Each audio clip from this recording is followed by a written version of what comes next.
the first to know Nsem-Pii TV. Vetting of Mohammed's appointees, nominees, Egusua Ekoso. Nane, mene wo kasai, Armah Buah of Elembele. Ono, minister nominee for lands and natural resources. Na mene wo kasai, dia confessions bi akoso. Yenyina enim se, Abu Jinapor ena oye the immediate minister of lands and natural resources or ask probing questions. Ama Buah confess say ampa omo so ba omo beton state lands. Na even him say abra na NDC opposition omo your madwin say and omo categorize all purchases of lands as looted state lands. Chiremo omo ba anya ade omo beton but say there ama Buah ade a wa confess say omo so beton na yenko tie ensem. That 2010, for example, in 2010, 131 parcels of lands were granted to private individuals. 2010, that is at the time of President Mills, the NDC government. In 2011, 191 parcels of lands were granted to individuals. In 2014, between 2014 and 2016 alone, 224 different parcels of land. And these were granted to MPs, ministers, senior public servants, and a whole lot. Mr. Chair, these lands were granted in cantonments, Roman Ridge, airport, and the rest. And so this is the question. First, will the nominee categorize these grants as looted lands, consistent with page 136 of his own party's manifesto? And what steps will they... Okay. Let me get an answer to that. Can you come with a question again, please? The question is, at page 136 of your manifesto, your party has categorized almost all grants of public lands to individuals as, quote, looted state lands, end quote.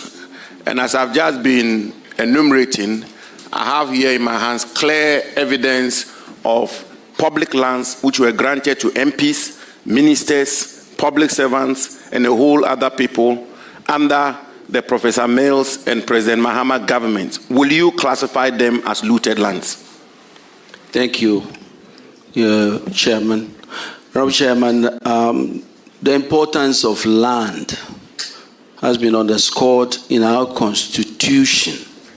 So if you look at Article 268, and I quote, 1. Any transaction, contract, or undertaking involving the grant of a right or concession by or on behalf of any person, including the government of Ghana, to any other person or body of persons, howsoever describes for the exploitation of minerals. Oh, sorry, I think I was talking about the exploitation of minerals, but the point I want to make, I think is 257.1, is that land that is vested in the president, public lands, are two types, state and vested lands. And this is, the president is entrusted to hold these lands in trust of the people of Ghana. As a matter of fact, that is why the people's representative at each point when it comes to issues of land will also require ratifications. I think the point that must be made here is that when people who are entrusted with the responsibility to hold in trust or supervise the lands of the people of Ghana, it must be guided. And I think that I'm not very familiar with the specific quotation, but I think the history of how lands has been given out is that first it started off where state lands were given free of charge. At some point it was 10%, and at some point it was 25%, as it currently was according to the Lands Commission. I think the NDC's commitment is that, first of all, state lands must be protected at all costs, especially for us who has the responsibility to protect it in the interest of the people. And if there is the need at all to give away state land, it must be evaluated, and the current market value is what the people of Ghana deserve. We cannot do anything with land to shortchange the people of Ghana. And if I get a chance as the minister, that is exactly what I will do. I will protect the interest of the people of Ghana by making sure that lands, public state lands or public lands, if there's a critical need at all to really give it out, as you have described with the redistricting in Accra, it has to be done with the current market value, cautiously understanding that the people of Ghana need to be protected, their access need to be protected, and there has to be value for money. Mr. Chairman, I just will have one or two follow-up questions. I just want us to, Mr. Chairman, it's very important. The issue of public lands in Ghana has become a very topical issue. With all due respect, you are entitled to one follow-up question. That's okay. I want to just establish from the nominee so that we are clear in our minds what the policy of the government will be. And as I said, at page 136 of the NDC manifesto, the party categorized all grants of public lands as state-looted lands. And as I say,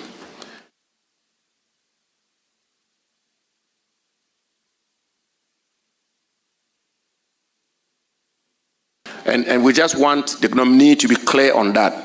These lands which have been granted, will he classify them as looted lands, and those who bought them, will they be state looters? And the Commission of Inquiry, which has been promised by his party, will the Commission of Inquiry begin from 1993 up to date?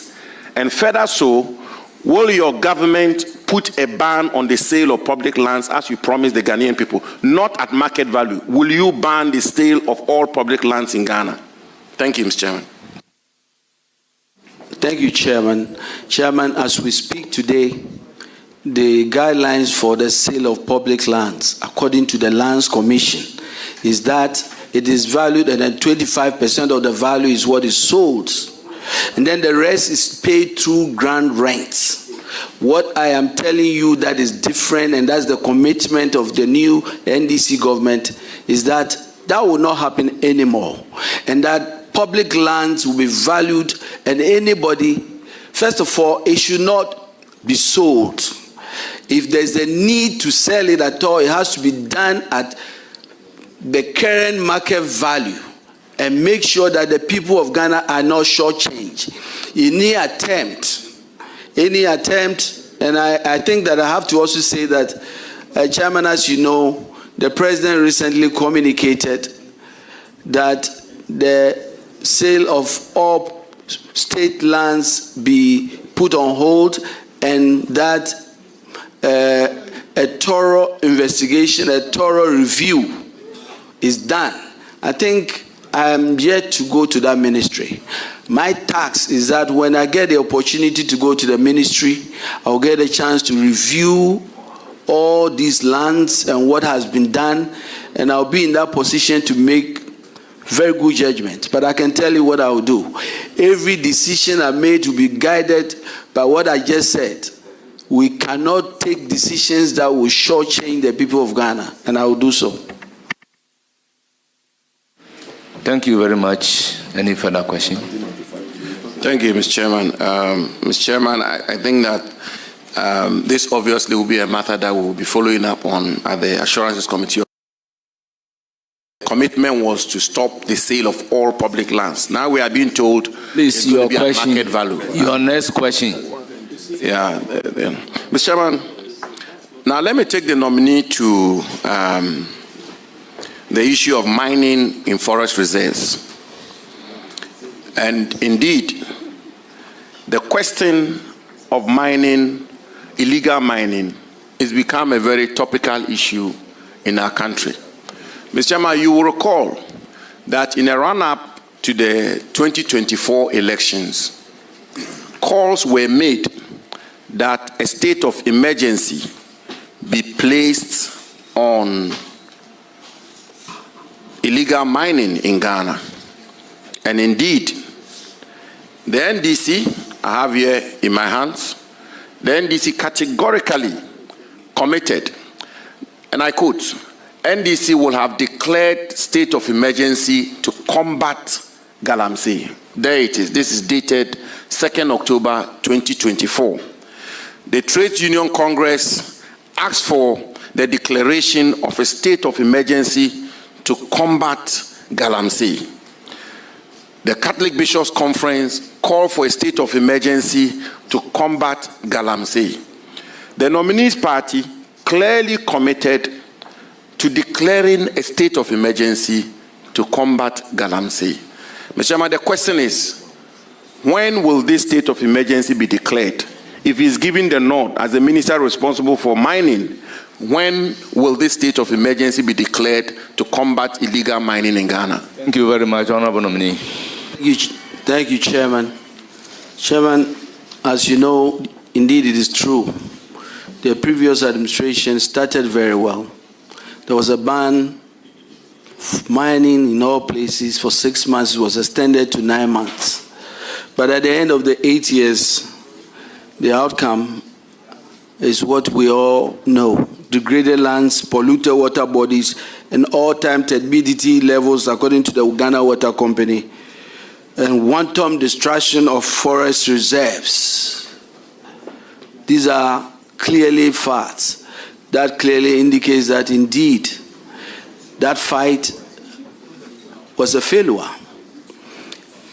Chairman, I think that the question is for the nominee is asking me that a nominee who is here to go to the ministry should sit at the vetting committee to declare state of emergency. This is what I intend to do. Obviously, these are very grave issues.